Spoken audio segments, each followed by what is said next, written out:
Hey, Ryan Adams here from naturalweightlossmastery.com and ryanadamscoaching.com, and in this video I'd like to walk you through 7 plant-based foods that can stop weight loss. And we're not doing the conventional vegan cheeses and mock meats. You know this already, you've heard this a million times before. I'm talking about foods that are often purported and conflated as health foods today. Some surprises here, I'm sure. Let's get into it.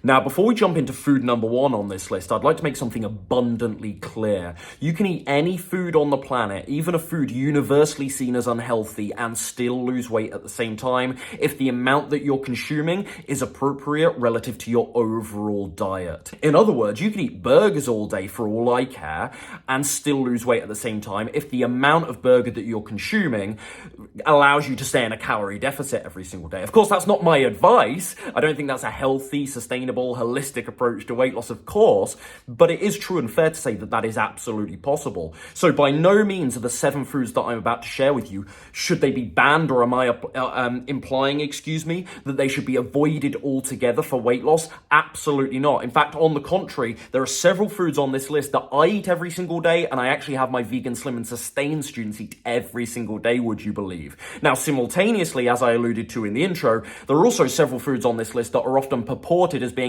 health foods, even though I absolutely argue they're not, and I'll reveal those very shortly. So that being said, number 1 on our list here, coming in at 615 on average calories per 100 grams, is those dreaded, they're not dreaded, nut butters. I'm dramatizing here. Nut butters, again, they're just mashed down nuts. So incredibly caloric dense. Nuts, as we know, are a wonderful health food, many great properties, the omegas, the healthy fats, and so on. Brilliant source of healthy fats.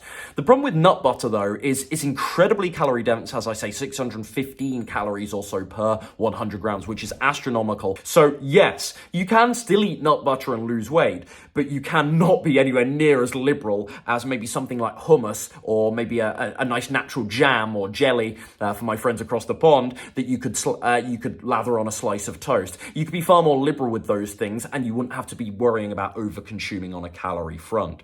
Number 2 on this list is granola. Now, this is one that often, again, is purported as a health food, and I can argue that there are some granola products and brands out there, pretty decent stuff, pretty clean overall, but some utter rubbish, loaded with all sorts of oils and refined sugar. And I'm okay with a little bit of sugar on your oatmeal and that sort of thing in the morning and whatnot, a little bit of maple syrup.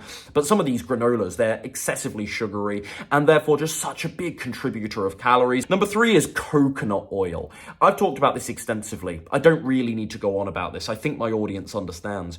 Incredibly high in saturated fat, which is associated with, heart disease, high cholesterol, so on and so forth, and just a great contributor of calories. And so definitely products with lots of coconut oil in, or cooking with coconut oil itself, it's in so many vegan recipes, I stress should be avoided where possible if your goal is to lose weight. Number 4 on this list is actually other oils. I hold these in a slightly different category to coconut oil because I think that's particularly noteworthy and deserves its own special mention as being something to be very wary of.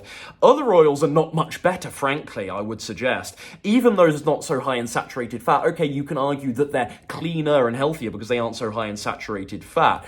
But again, you're taking something that, albeit from maybe a healthy whole food source, like vegetable or olive, for example, it's then refined over and over again in high heat. Such a terrible calorie to nutrient ratio that from a weight loss perspective, there are much better high calorie foods out there that actually give you some nourishing nutrients with them, as opposed to this empty vessel of oils, Number 5, I think we're on now on our list, is dates, clocking in at 280 calories per 100 grams. And I think this can extend to dried fruit, but I really made a point of saying dates here because you don't often hear of people overeating, or I don't often witness people struggling with, I just eat raisins all day, I can't stop eating raisins, or dried apricots or prunes, for instance. Now, fruit is one of the best food groups alongside vegetables for weight loss, so this might sound slightly contradictory if you're new to my content and you haven't heard me make this argument about dried fruit before. And by no means, do I take the binary view that all dried fruits are bad and terrible for you or bad for weight loss, etc., etc. again, there's nuance to this stuff.